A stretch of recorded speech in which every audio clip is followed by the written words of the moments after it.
Si j'ai zigouillé des Allemands, des centaines. Qu'est-ce que tu fais là? Je m'attendais à un accueil un petit peu plus chaleureux. T'es parti hier, Jeannot. Ouais. T'as déserté. Oh, tout de suite les grands mots. Réponds. Oui, on peut le dire comme ça.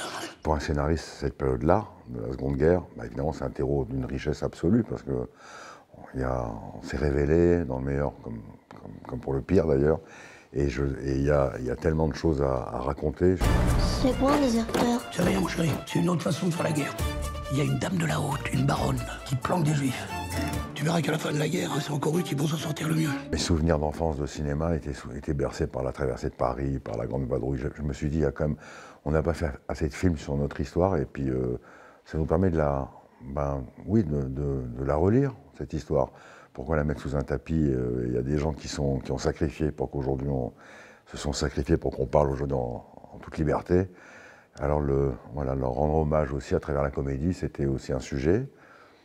Et puis il y a cette inquiétude, oui, évidemment. Paulette, Quoi? Qu'est-ce qu'il y a? et c'est nous aussi, on allait se réfugier chez la baronne. Quoi? Qu'est-ce que tu racontes? On n'est pas juifs. Oh, on s'en fout, ça. Elle a écrit sur nos fronts. J'ai en référence aussi ce cinéma qui m'a beaucoup influencé, de Lubitsch, Mankiewicz, de Wilder. Et c'était très rythmé, et pourtant, ce que ça racontait parfois, c'était terrible. Mais il le faisait avec cette pudeur et cette délicatesse qui nous permettait quand même parfois de sourire et de partager un peu une émotion. Pas toujours dans quelque chose de trop réaliste. Mais pour autant, même si je prends des libertés avec l'histoire, avec la chronologie historique, il fallait évidemment restituer l'histoire réellement. Ça veut dire qu'on ne peut pas s'en sortir comme ça. Peut-être que la modernité de ce récit, c'est que le danger est réel. On n'est pas dans le burlesque. On ne balance pas des citrouilles dans la tête des Allemands à la sortie d'un virage. On connaît rien à leurs histoires, enfin. Ouais. Si pour manger à ma faim et mettre ma famille en sécurité, je dois devenir juif, je deviens juif. Je veux bien devenir rabbin, même. Non. Quand la guerre est passée, on ne pouvait pas se permettre de dire à la fin, finalement, ils s'en sont tous sortis. Et c'est un conte. J'ai épousé la forme d'un conte, c'est pour ça qu'il y a ce petit cochon qui nous accompagne, pour avoir des libertés avec la réalité parfois historique, la chronologie historique. Pour autant, il faut respecter le sujet. Et si ça se trouve, ça va nous offrir plein d'opportunités. Enfin, quelle opportunité. Il paraît qu'en ville, on veut plus de nulle part. Oh, c'est des histoires, ça. Tu verras qu'à la fin de la guerre, c'est encore eux qui vont s'en sortir le mieux. Aujourd'hui, on a un peu du mal à revisiter notre histoire. Alors il faut le faire parfois au cinéma, amener les gens différemment, avec ce petit pas de côté. Évidemment, c'est traiter un sujet grave avec beaucoup de légèreté, mais c'est vrai que ça précède aussi d'une inquiétude que j'ai eue quand j'ai vu aussi ce vent mauvais se lever un peu partout sur les clichés, sur ces stéréotypes qui perdurent. Alors je me suis dit, je vais les transposer en 40, puisque finalement, c'est les mêmes qu'on connaît depuis toujours. Je récapitule pour être sûr d'avoir bien compris. Vous voulez que je vous fasse des faux papiers avec une identité juive? Voilà. Ouais. Bon, c'est vrai que la démarche est assez inhabituelle, mais après tout. Ce qui m'accompagnait quand j'étais plus jeune, c'est la tragicomédie italienne. C'est des gens qui ont été capables de raconter une période qui était très, très sombre, mais qui ont été capables de nous émouvoir, de nous faire rire. La vie. Et je me dis, pour raconter cette période-là très sombre, ne pas laisser passer parfois aussi un peu de légèreté, ça nous permet, le rire vient nous libérer, hein, en quelque sorte. C'est un rire salvateur, libérateur. Je mets quoi comme nom sur les papiers? Oh. Ou quelque chose de standard. Lévi. Oh non. C'est un petit peu trop... Standard. Oui. Un peu. Nous, notre mission, c'est de divertir. On peut le faire sans appuyer trop le message, en laissant le public aussi trancher, juger. Et de la même façon que mes personnages dans cette période-là, je ne les juge pas, ils démarrent de bas. Hein.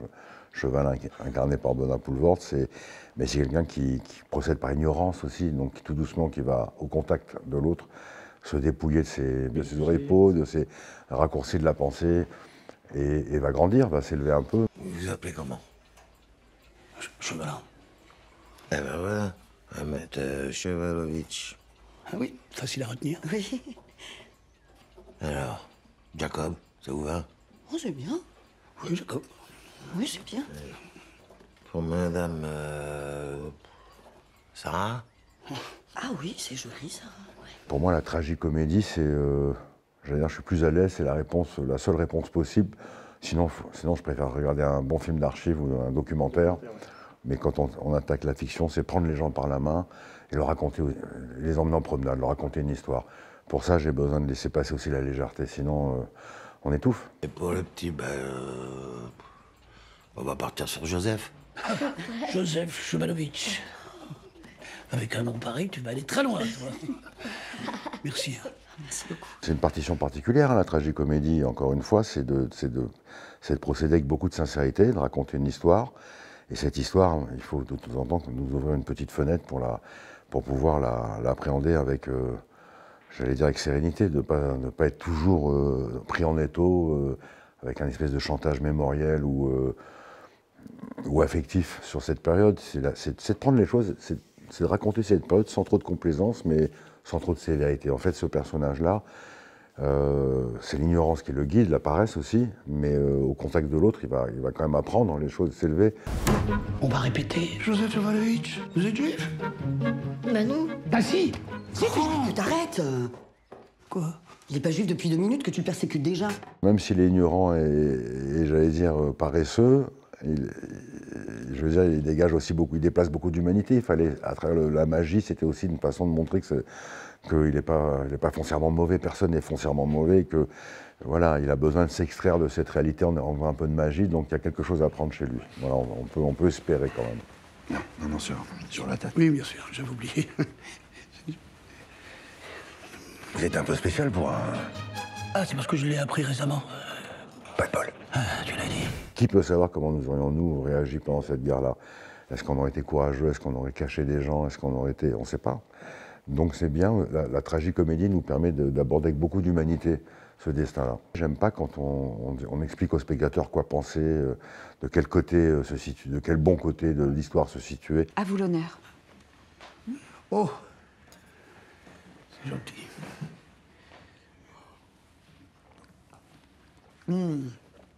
J'avais grand soif. C'est pour le kidouche. Ah oui, le kibouche. La prière. À vous.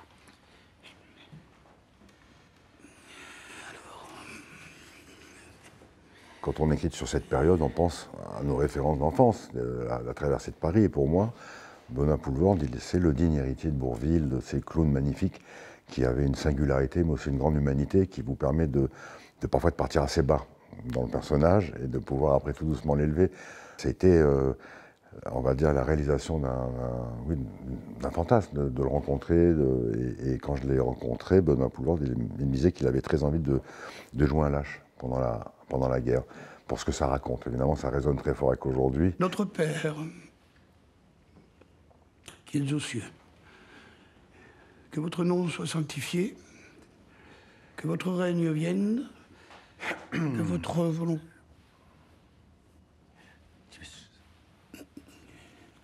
On n'est jamais trop prudent.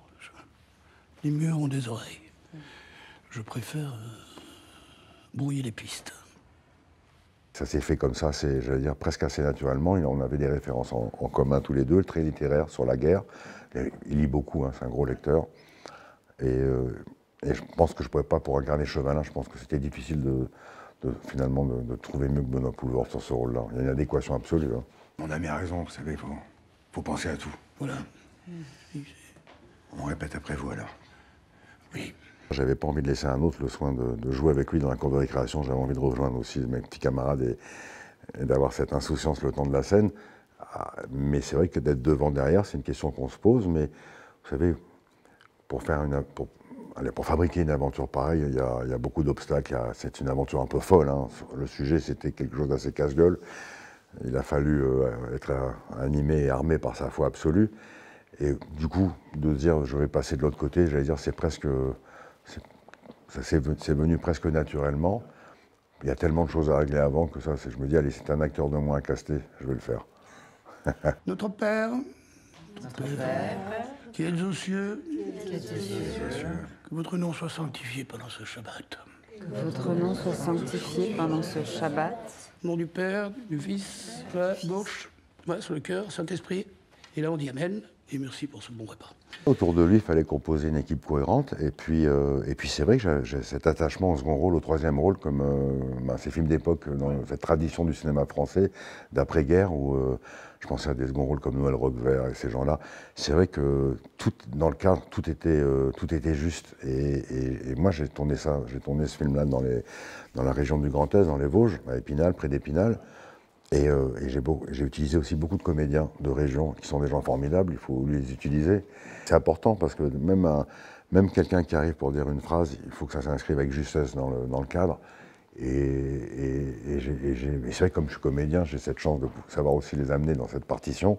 Ce qui participe aussi à l'émotion du film et à la surprise du film, c'est de voir des visages un peu nouveaux. Bon, si vous permettez, on va quand même faire notre petite prière à nous. Bien sûr, bien sûr. Avant de les convertir complètement.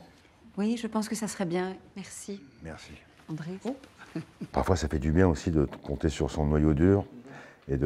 Ça permet d'aller un peu plus vite aussi, mais c'est toujours d'essayer de savoir si ça va être cohérent avec ce que vous proposez par ailleurs. Mais c'est vrai que pour le personnage de Zabou, j'avais envie de rendre hommage aux résistantes pendant la guerre, parce qu'on n'en a pas beaucoup parlé. C'était une façon de rendre hommage à ces grandes résistantes comme Lucie Aubrac, comme Germaine Tillier, tous ces visages qu'on a un peu invisibilisés dans notre histoire et qui ont participé grandement.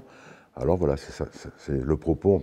Je préfère le défendre à travers des histoires et des films que de signer des tribunes. Notre arme à nous, c'est de mettre un nez rouge et d'aller en ville et de promener sa caravane en proposant une histoire.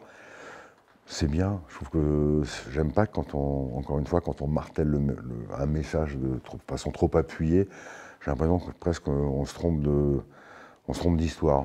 Le cinéma nous permet de faire ce petit pas de côté, et c'était important. C'était important d'essayer d'aborder ça avec ce souci toujours d'être dans la justesse de l'époque, mais avec aussi l'ironie d'aujourd'hui, bien sûr. Pardonnez-moi, mon père, parce que j'ai péché. J'ai apporté le déshonneur et la honte à ma famille. C'est de qui exactement? Arrête! Vampire! Fuyez! Partez!